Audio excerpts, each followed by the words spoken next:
श्री सीताराम चंद्राभ्याम नमः। अयोध्या कांड 30वां सर्ग। सीता का वन में चलने के लिए अधिक आग्रह, विलाप और घबराहट देखकर श्री राम का उन्हें साथ ले चलने की स्वीकृति देना, पिता माता और गुरुजनों की सेवा का महत्व बताना तथा सीता को वन में चलने की तैयारी के लिए घर की वस्तुओं का दान करने की आज्ञा देना। श्री राम के समझाने पर मिथिलेश कुमारी जानकी वनवास की आज्ञा प्राप्त करने के लिए अपने पति से फिर इस प्रकार बोली। सीता अत्यंत डरी हुई थी। वे प्रेम और स्वाभिमान के कारण विशाल वक्ष स्थल वाले श्री रामचंद्र जी पर आक्षेप सा करती हुई कहने लगी, श्री राम, क्या मेरे पिता मिथिला नरेश विदेहराज जनक ने आपको जामाता के रूप में पाकर कभी यह भी समझा था कि आप केवल शरीर से ही पुरुष हैं, कार्यकलाप से तो स्त्री ही हैं। नाथ, आपके मुझे छोड़कर चले जाने पर संसार के लोग अज्ञानवश यदि यह कहने लगे कि सूर्य के समान तपने वाले श्री रामचंद्र ने तेज और पराक्रम का अभाव है, तो उनकी यह असत्य धारणा मेरे लिए कितने दुख की बात होगी। आप क्या सोचकर विषाद में पड़े हुए हैं, अथवा किससे आपको भय हो रहा है, जिसके कारण आप अपनी पत्नी मुझ सीता का, जो एकमात्र आपके ही आश्रित हैं, परित्याग करना चाहते हैं। जैसे सावित्री द्युम्नसेन कुमार वीरवर सत्यवान की ही अनुगामिनी थी, उसी प्रकार आप मुझे भी अपनी ही आज्ञा के अधीन समझिए। निष्पाप रघुनंदन, जैसी दूसरी कोई कुल कलंकिनी स्त्री पर पुरुष पर दृष्टि रखती है, वैसी मैं नहीं हूँ। मैं तो आपके सिवा किसी दूसरे पुरुष को मन से भी नहीं देख सकती, इसलिए आपके साथ ही चलूँगी। आपके बिना अकेली यहाँ नहीं रहूँगी। श्री राम, जिसका कुमारावस्था में ही आपके साथ विवाह हुआ है और जो चिरकाल तक आपके साथ रह चुकी है, उसी मुझ अपनी सती साध्वी पत्नी को आप औरत की कमाई खाने वाले नट की भांति दूसरों के हाथ में सौंपना चाहते हैं। निष्पाप रघुनंदन, आप मुझे जिसके अनुकूल चलने की शिक्षा दे रहे हैं और जिसके लिए आपका राज्याभिषेक रोक दिया गया है, उस भरत के सदा ही वशवर्ती और आज्ञा पालक बनकर आप ही रहिए, मैं नहीं रहूँगी। इसलिए आपका मुझे अपने साथ लिए बिना वन की ओर प्रस्थान करना उचित नहीं है। यदि तपस्या करनी हो, वन में रहना हो अथवा स्वर्ग में जाना हो, तो सभी जगह मैं आपके साथ रहना चाहती हूँ। जैसे बगीचे में घूमने और पलंग पर सोने में कोई कष्ट नहीं होता, उसी प्रकार आपके पीछे पीछे वन के मार्ग पर चलने में भी मुझे कोई परिश्रम नहीं जान पड़ेगा।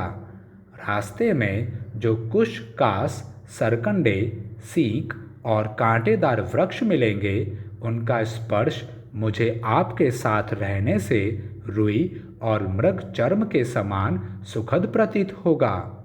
प्राणवल्लभ, प्रचंड आंधी से उड़कर मेरे शरीर पर जो धूल पड़ेगी, उसे मैं उत्तम चंदन के समान समझूंगी।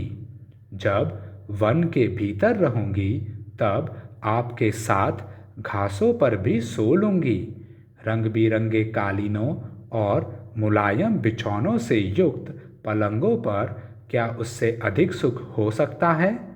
आप अपने हाथ से लाकर थोड़ा या बहुत फल, मूल या पत्ता जो कुछ दे देंगे, वही मेरे लिए अमृत रस के समान होगा। ऋतु के अनुकूल जो भी फल फूल प्राप्त होंगे उन्हें खाकर रहूंगी और माता पिता अथवा महल को कभी याद नहीं करूंगी। वहाँ रहते समय मेरा कोई भी प्रतिकूल व्यवहार आप नहीं देख सकेंगे। मेरे लिए आपको कोई कष्ट नहीं उठाना पड़ेगा। मेरा निर्वाह आपके लिए दुभर नहीं होगा। आपके साथ जहाँ भी रहना पड़े वही मेरे लिए स्वर्ग है और आपके बिना जो कोई भी स्थान हो वह मेरे लिए नरक के समान है। श्री राम, मेरे इस निश्चय को जानकर आप मेरे साथ अत्यंत प्रसन्नतापूर्वक वन को चलें। मुझे वनवास के कष्ट से कोई घबराहट नहीं है। यदि इस दशा में भी आप अपने साथ मुझे वन में नहीं ले चलेंगे तो मैं आज ही विष पी लूँगी, परंतु शत्रुओं के अधीन होकर नहीं रहूँगी। नाथ, यदि आप मुझे त्याग कर वन को चले जाएंगे तो पीछे भी इस भारी दुख के कारण मेरा जीवित रहना संभव नहीं है। ऐसी दशा में मैं इसी समय आपके जाते ही अपना प्राण त्याग देना अच्छा समझती हूँ। आपके विरह का यह शोक मैं 2 घड़ी भी नहीं सह सकूंगी। फिर मुझ दुखिया से यह 14 वर्षों तक कैसे सहा जाएगा। इस प्रकार बहुत देर तक करुणाजनक विलाप करके शोक से संतप्त हुई सीता शिथिल हो अपने पति को जोर से पकड़कर उनका गाढ़ आलिंगन करके फूट फूट कर रोने लगी, जैसे कोई हथिनी विष में बुझे हुए बहुसंख्यक बाणों द्वारा घायल कर दी गई हो। उसी प्रकार सीता श्री रामचंद्र जी के पूर्वोक्त अनेकानेक वचनों द्वारा मर्माहत हो उठी थी। अतः जैसे अरणी आग प्रकट करती है उसी प्रकार वे बहुत देर से रोके हुए आंसुओं को बरसाने लगी। उनके दोनों नेत्रों से स्फटिक के समान निर्मल संताप जनित अश्रुजल झर रहा था, मानो 2 कमलों से जल की धारा गिर रही हो।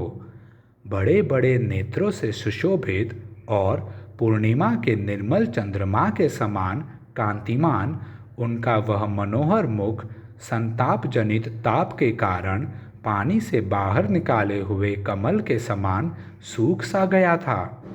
सीता जी दुख के मारे अचेत सी हो रही थी।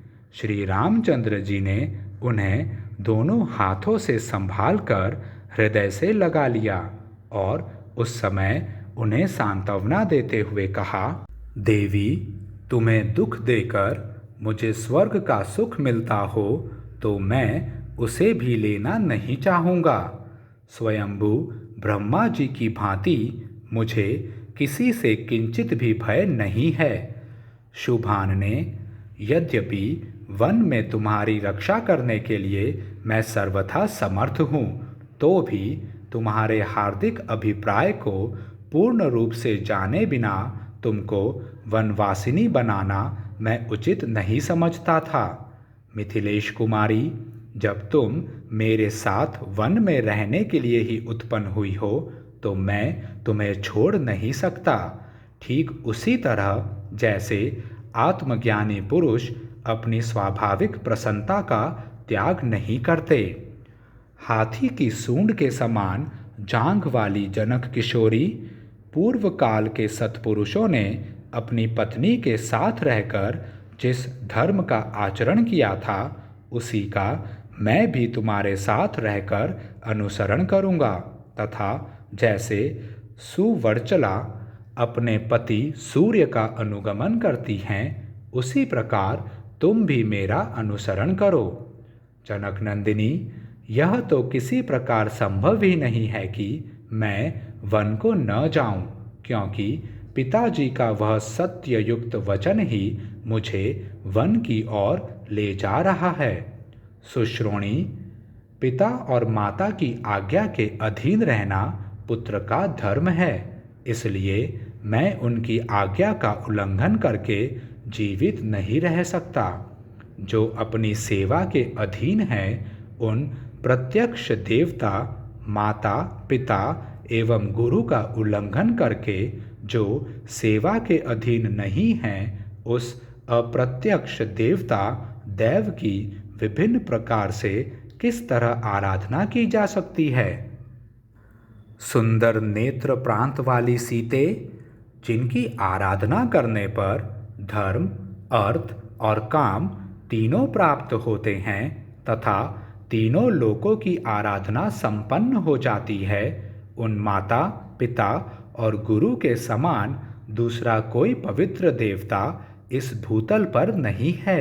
इसलिए भूतल के निवासी इन तीनों देवताओं की आराधना करते हैं। सीते, पिता की सेवा करना कल्याण की प्राप्ति का जैसा प्रबल साधन माना गया है, वैसा न सत्य है, न दान है, न मान है और न पर्याप्त दक्षिणा वाले यज्ञ ही हैं। गुरुजनों की सेवा का अनुसरण करने से स्वर्ग, धन धान्य, विद्या, पुत्र और सुख कुछ भी दुर्लभ नहीं है। माता पिता की सेवा में लगे रहने वाले महात्मा पुरुष देवलोक, गंधर्वलोक, ब्रह्मलोक, गोलोक तथा अन्य लोकों को भी प्राप्त कर लेते हैं। इसलिए सत्य और धर्म के मार्ग पर स्थित रहने वाले पूज्य पिताजी मुझे जैसी आज्ञा दे रहे हैं, मैं वैसा ही बर्ताव करना चाहता हूँ, क्योंकि वह सनातन धर्म है। सीते, मैं आपके साथ वन में निवास करूंगी। ऐसा कहकर तुमने मेरे साथ चलने का दृढ़ निश्चय कर लिया है, इसलिए तुम्हें दंडकारण्य ले चलने के संबंध में जो मेरा पहला विचार था वह अब बदल गया है। मद भरे नेत्रों वाली सुंदरी, अब मैं तुम्हें वन में चलने के लिए आज्ञा देता हूँ।